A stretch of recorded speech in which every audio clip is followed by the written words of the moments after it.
Agora eu vou passar para a professora Laís, a nossa advogada, grande especialista de Mirosky, e já vou lançar uma pergunta para ela, né, para aquecer. Laís, conta para a gente, o direito no terceiro setor, ele é diferente do direito das empresas, né? Às vezes as pessoas falam que a legislação de OSCs parece mais difícil, mais complexa. Como é que é isso? Conta para a gente um pouquinho, por favor. Obrigada, professora Fátima. Cumprimento aí todos os meus colegas de núcleo, né? O nosso coordenador, o professor Padula, e o professor Pedro, Michel, Luanda, Tosi e todos os demais que compõem aí esse núcleo tão rico, interdisciplinar, que busca construir conhecimentos, né, na área das organizações da sociedade civil no país já há 20 anos, e eu tenho a honra de fazer parte. Nessa área do direito, a gente atua também em conjunto com a professora Paula Estorto e a professora Estela, que não estão aqui presentes hoje, mas que fazem parte dessa construção.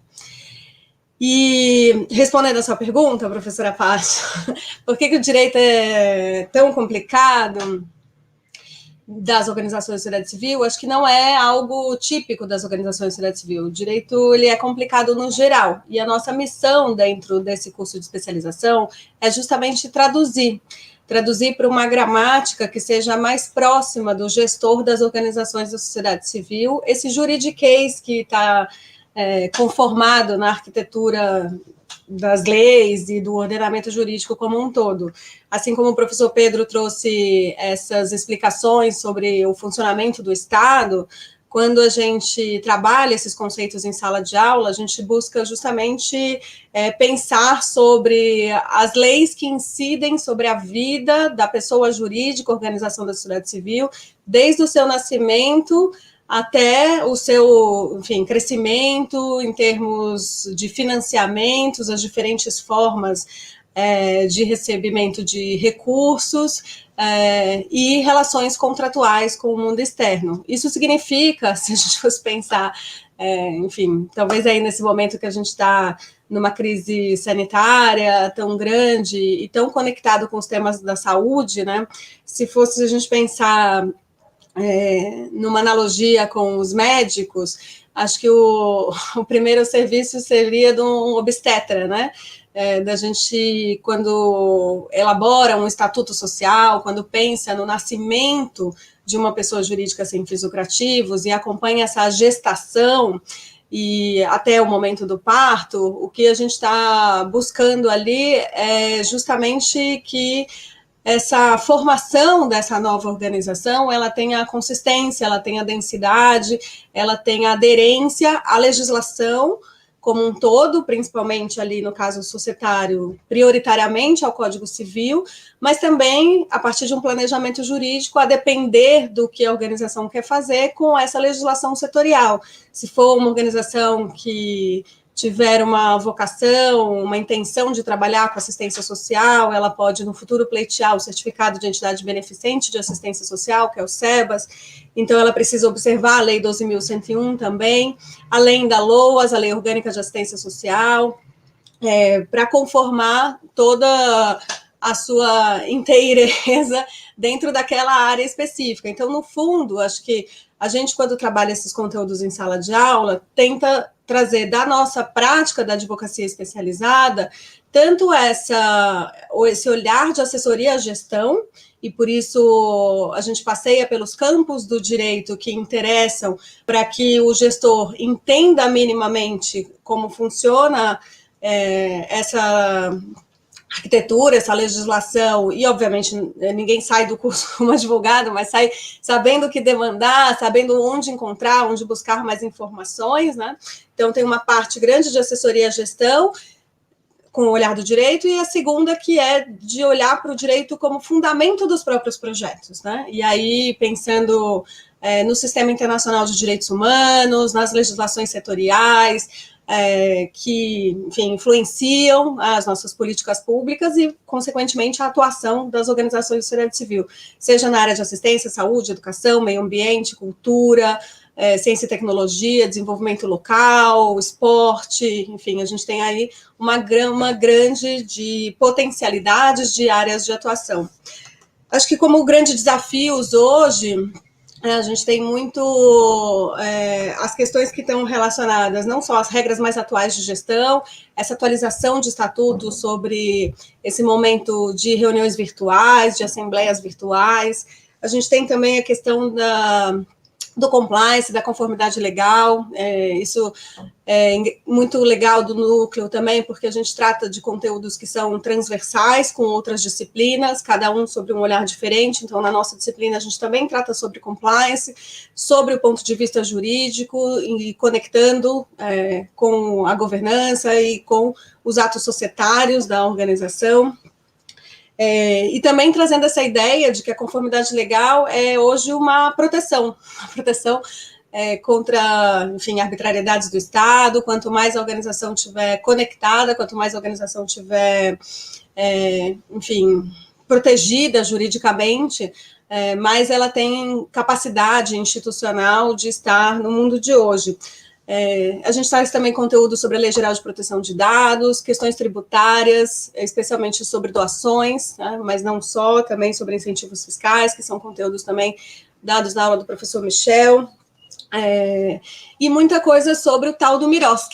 O que é o MIROSC? O MIROSC é uma sigla, Administração Pública adora uma sigla, então foi apelidado durante a elaboração dessa agenda no governo federal de 2011 a 2016, o marco regulatório das organizações da sociedade civil, e por isso o MROSC, MIROSC.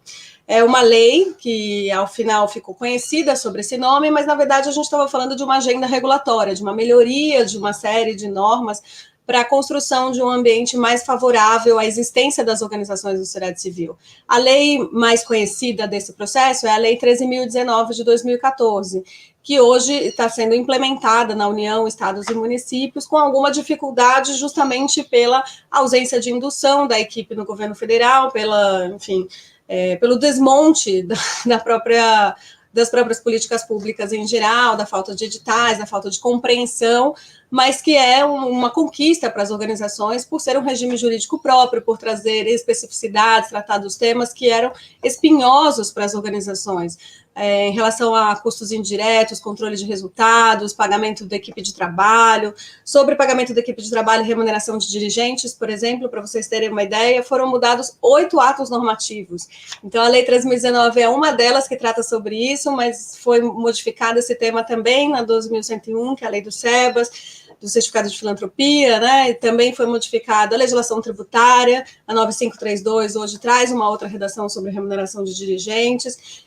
Enfim, são conteúdos que a gente vai trabalhando com calma dentro de sala de aula e também trazendo muitos exemplos práticos para que o gestor das organizações de sociedade civil, que é o especialista que se forma nesse curso, possa, de fato, sair com uma compreensão melhor desse ordenamento jurídico.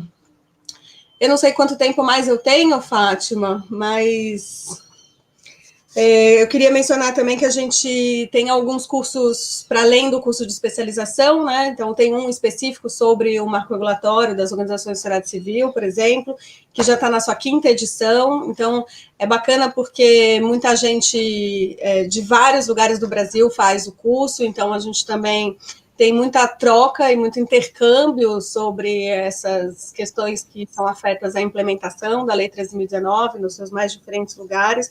Então, é um curso que a gente recomenda para quem tiver interesse. E nesse momento que estamos sobre esse caos da pandemia, da Covid-19, todos os cursos estão sendo realizados de maneira síncrona, né? Então, a gente faz ao vivo, mas à distância. E nesse ponto fica o convite para, mesmo que as pessoas morem em outros estados, que não sejam em São Paulo, também possam participar dos nossos cursos dentro desse sistema, né, que acaba possibilitando que não precise viajar, não precise se deslocar até São Paulo, e que a gente possa ter esse mesmo conteúdo, essa mesma troca em tempo real. Tanto o curso de especialização, quanto todos os outros cursos que são de extensão, né, que a gente chama, os cursos menores, de menor duração, eles estão abertos para que todas as pessoas de todos os lugares do Brasil possam fazer dessa maneira que a gente está comentando aqui agora. A gente fala no curso também bastante sobre as legislações específicas, para além do Miroski, de OCIP, de OS, de SEBAS. Então, acho que a gente cobre aí um grande espectro de leis principais, digamos assim, que afetam o terceiro setor como um todo, e faz alguns exercícios que são bem bacanas de discussão sobre não só documentos, né, especialmente a gente tem uma dinâmica de estatutos sociais, mas também sobre a legislação e a política de fomento e colaboração que afeta a vida das organizações de sociedade civil.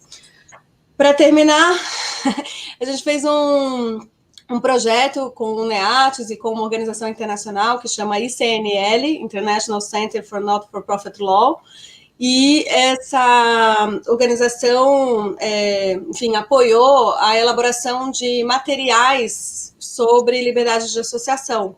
Então, a gente construiu aí 3 dinâmicas, uma delas foi essa do Estatuto Social, que a gente formatou, mas fez também uma outra sobre um caso do BNDES em relação a contratos com organizações da sociedade civil que já estavam firmados e receberam exigências posteriores que não eram devidas, e também um terceiro case que foi sobre a medida provisória 870, que foi o início da gestão do governo Bolsonaro, que se dispôs a querer controlar e monitorar as organizações da sociedade civil, e teve uma reversão dessa redação da medida provisória com a atuação da sociedade civil. Eu vou deixar depois nos comentários o link desses materiais. São materiais que a gente usa em sala de aula, mas que são também referência aí para vocês já irem lendo e conhecendo um pouco mais da nossa produção. Eles também vão estar no site do NEATES, que eu recomendo, que tem bastante conteúdo de todos os professores, que são feitos, enfim, a partir de muita experiência prática também, porque todos os professores atuam para além da academia, né? E que são, enfim, uma contribuição muito rica e valiosa. E eu fico, enfim, feliz de estar aqui hoje e à disposição para as perguntas posteriormente. Obrigada, bom dia a todos e todas e todes. Obrigada, Laís.